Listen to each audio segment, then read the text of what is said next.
पीछा करो, मुझे समझ में नहीं आ रहा। आपको समझ में आती बात? नहीं, मुझे समझ में आती है। तो आप बात करो। बोलो। और स्टूडेंट मैंने स्टूडेंट ना इनके एक्सीडेंट नहीं चाहिए। दो एनुअल स्टूडेंट देते बीएड करे गरीब गोएस बीकानेर से। और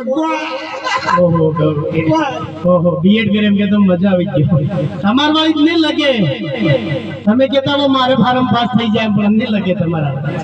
आज वाले स्टूडेंट हाँ एसटीसी करी रही है पर जैसे ये आने पहली एसटीसी करे। चलिए हटा हटा तो इंग्लिश में बात करे खबर पार के ये आई मंत्री जी आज वाली बी आज वाली स्टूडेंट के ट्राई हाँ देते हैं बीएड करे ये एसटीसी करी रही स्कूल वाली स्टूडेंट इन्हें साल भर बाकी है। कंपाइल्ड स्टूडेंट एक बॉडी जॉइंट हाँ इंग्लिश में क्यों नहीं खबर पड़े आवन पे पूरे पर यहाँ काम करते।